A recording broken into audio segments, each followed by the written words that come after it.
Goeiemôre geliefdes, baie welkom by vanoggend se boodskap. My naam is Quintus Skols, die leraar van NG Oudtshoorn Park. Baie dankie dat jy inskakel op hierdie YouTube kanaal. Dis Opstanding Sondag, die graf is leeg. Jesus het werklik opgestaan. En ons gaan saam lees uit Johannes 20 uit vanoggend. Ek het so van Vrydag afgekom met die nagmaal waar ek Johannes 13 gelees het, ook Johannes 19. En ons gaan bietjie vanoggend verder na Johannes 20 toe, waar ons gaan praat oor die opstanding. Die graf is werklik leeg en ons het hoop. Ons het hoop in 2026 en ek wil vir jou kom bid, net daar waar jy is, vir elke kyker en luisteraar, mag die Here jou ontmoet en dankie dat jy inskakel op hierdie YouTube kanaal. Mag die Here vanoggend werklik vir jou 'n teenwoordigheid wees, net daar waar jy is. En mag hy jou kom toevou met sy arms van genade en liefde. Maar voordat ons nou gaan saam lees uit die woord van die Here, kom ons bid saam en kom ons vra dat die Here vir ons die woord sal oopbreek. Ek glo in die opgestane Jesus. Ek verklaar Jesus as my verlosser en saligmaker. Ek weet jy doen dit saam met my. Maar kom ons bid nou. Ons bid vir wysheid en ons bid dat die Here die woord sal oopbreek vir ons vanoggend. Kom ons maak die oë toe, net daar waar jy is. Ag Vader, baie dankie dat ons U kan aanroep vanoggend. Dat ons met blydskap in ons harte kan sê, die graf is leeg. Jesus het opgestaan, hy het die sonde en die dood oorwin. Die straf wat vir ons bedoel was, het Jesus op hom geneem. En Here, dat daai verhouding tussen U Vader en ons herstel is deur Jesus, die versoeningsdood, die verlossende werk van Jesus Christus. En Here, daarvoor is ons dankbaar vanoggend. Dankie dat Jesus se liggaam gebreek het en sy bloed gevloei het tot 'n volkomme versoening van al ons sonde. En laat ons vanoggend kan getuig en sê, die graf is leeg, ons het hoop, die hemel is 'n werklikheid, ons sien mekaar weer en ons hou vas aan die opgestane Jesus. Dis die essensie van die evangelie en dis wat ons gaan verkondig vir 'n wêreld daar buite.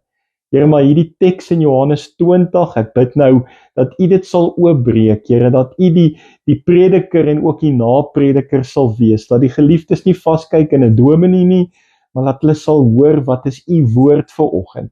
Ek bid daarvoor.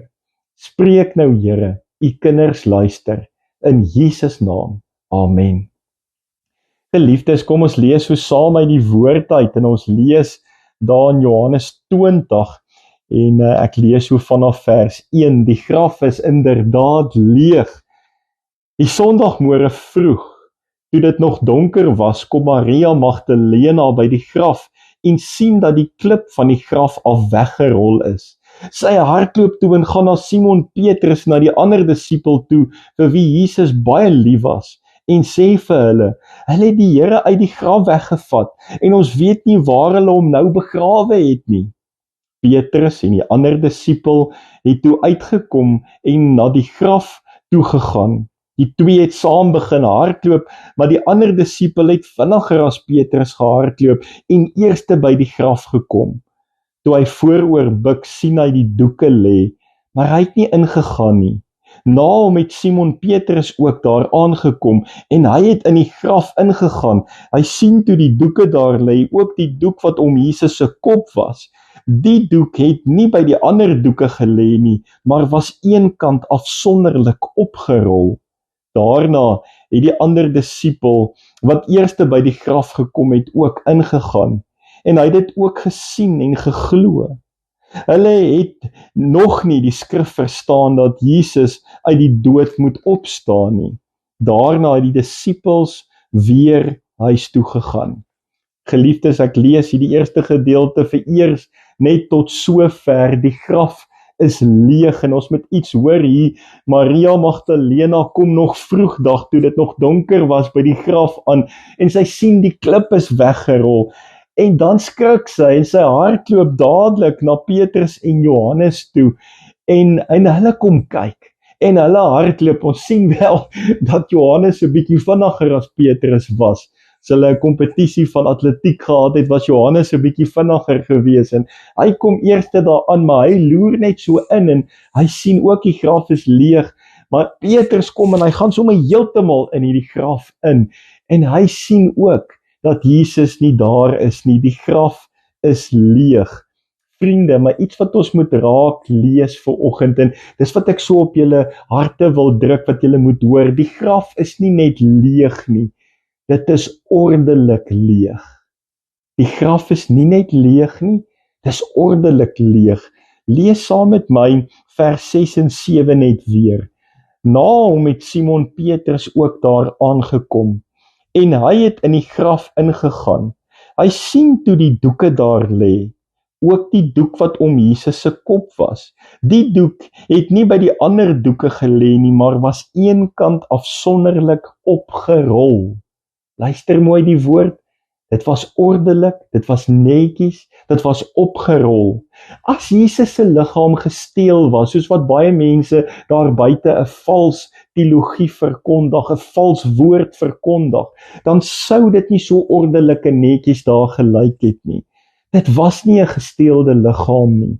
Daar was nie chaos gewees nie. As hulle vinnig moes maak om die liggaam te verwyder, sou hulle mos nie nou die doeke opgerol het en alles mooi netjies op hulle plek neergesit het nie. Nee, Jesus het dit self gedoen en hy het opgestaan.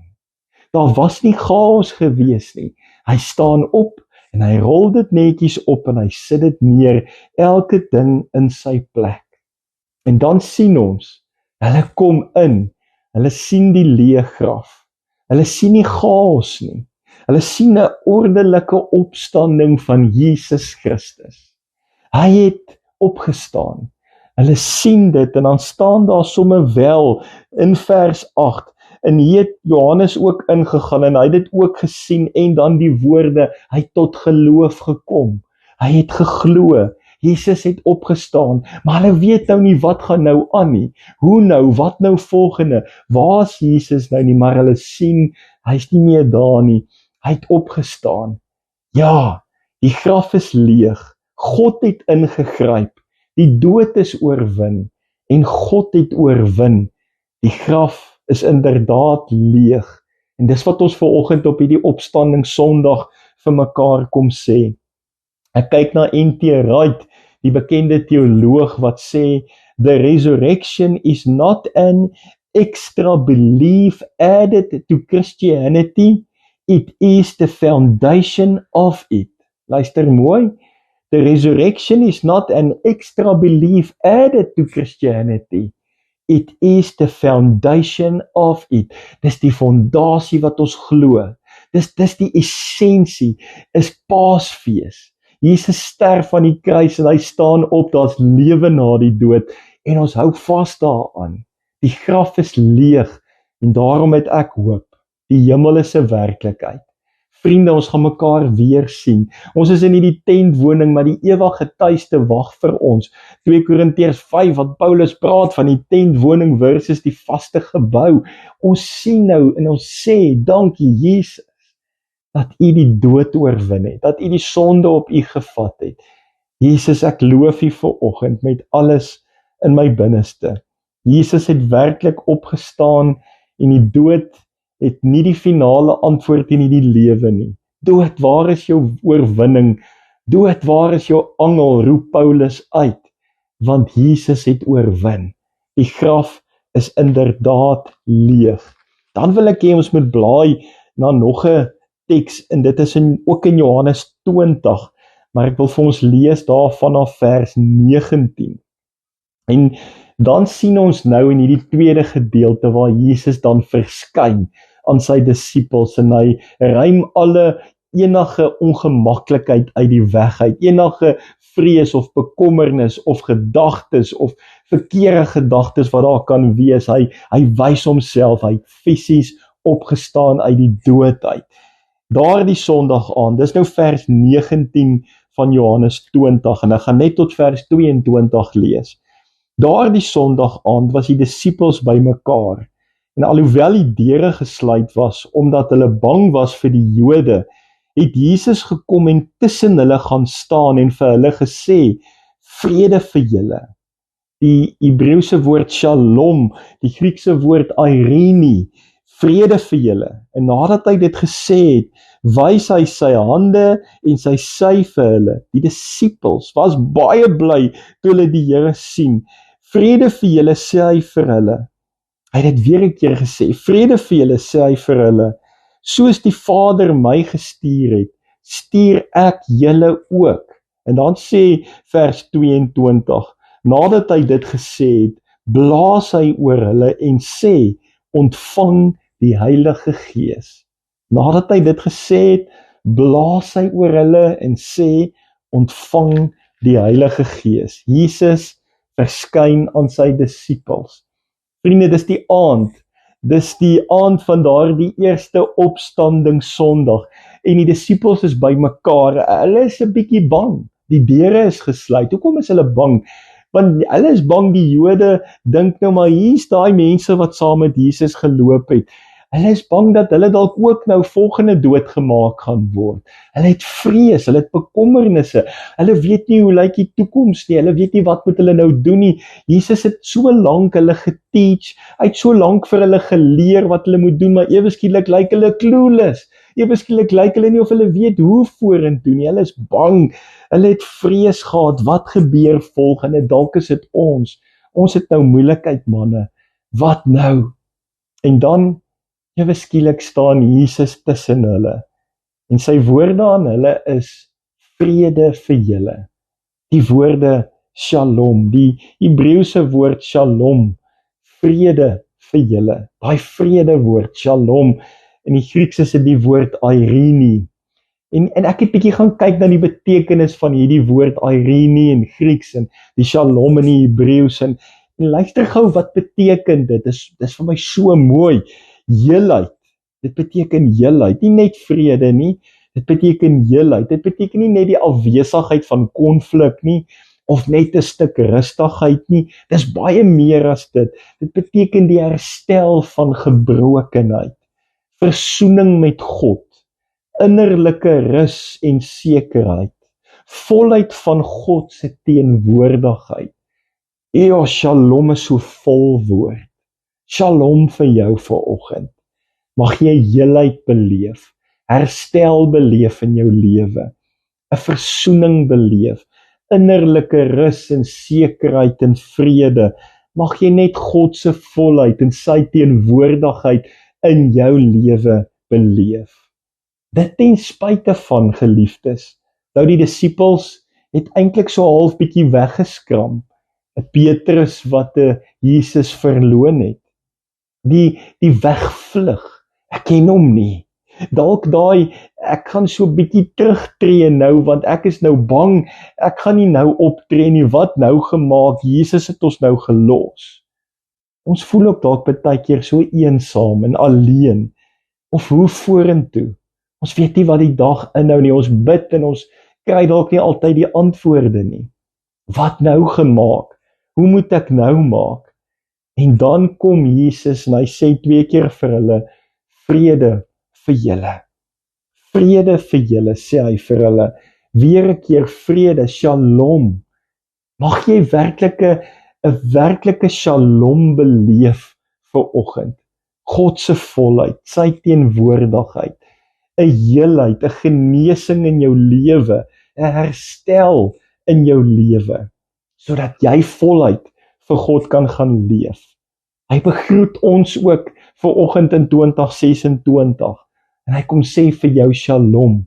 Daai selfde woorde weergalm in 2026. Meer as dit, kom wys Jesus sy hande en sy sy, hy het fisies uit die dood uit opgestaan, die graf is leeg. Die opgestane Jesus dra nog steeds die merke van die kruis. Dis dieselfde Jesus wat gesterf het, wat nou sy hande wys.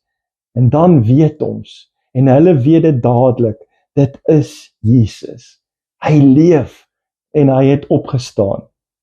Maar dan is vers 21 van kardinale belang, wat hy sê, die woordjie shalom of Irene, vrede vir julle, sê hy weer vir hulle, soos die Vader my gestuur het, hoor ons dit, stuur ek julle ook. God kom stuur ons nog steeds in 2026 die wêreld in, om vir die wêreld hierdie goeie boodskap te gaan vertel.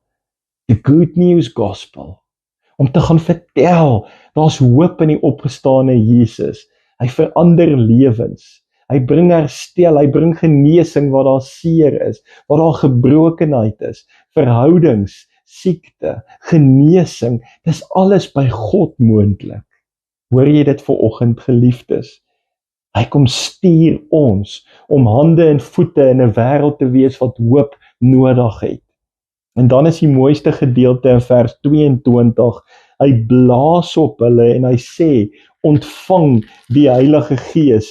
En ek gaan so terug, reg in die begin van my Bybel, en ek lees dit in Genesis 2 vers 7, wat daar staan, die Here God het toe die mens gevorm uit stof van die aarde. Ek noem myself altyd 'n stofmens. Die Here God het toe die mens gevorm uit stof van die aarde, uit grond uit.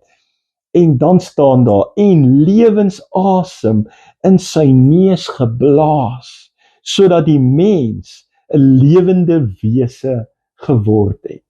God het lewensasem in ons kom inblaas, sodat ons mens geword het. Hier kom blaas Jesus weer. Dis 'n nuwe begin. Hy blaas oor ons en ons ontvang die Heilige Gees. Ons is nie alleen nie, hy's by ons al die dae tot die volëinding van die wêreld. Daai letterlike blaas wys iets op 'n nuutskepping, 'n herskepping. En ons hoor 'n nuwe lewe wat vir ons aanbreek. Vrede, daar's 'n sendingopdrag, daar's nuwe lewe. Hier's pragtige temas wat uitstaan in hierdie gedeelte. Die opgestane Jesus bring 'n nuwe skepping. Shalom lei tot 'n nuwe skepping. Liewe broer en suster, jou verlede diskwalifiseer jou nie vanoggend nie. Jou vrees kom vanoggend en sluit definitief nie Jesus uit nie. Dit keer hom nie. Jou mislukkings stop nie die feit dat Jesus jou roep nie. Dat hy ook met jou 'n pad wil stap nie. Jesus kom in 2026 en hy kom daar waar ons mure begin opbou het, mure opgebou het vir almal en alles. Daai geslote deure, hy kom daarin. Daai bang harte vanoggend, hy ontmoet jou net waar jy is. Dalk voel jou lewe of dit op 'n gebroke, slegte plek is vandag. En dan kom sê hy vir jou, Shalom, vrede vir jou. Ek stuur jou, want ek het vir jou kom sterf. Ek het jou lief en ek ken jou op jou naam. Die opstanding is nie net iets wat gebeur het nie. Dis nie sommer maar net nog 'n preek waarna jy luister vanoggend nie, maar dis God wat kom vrede bring in jou menswees.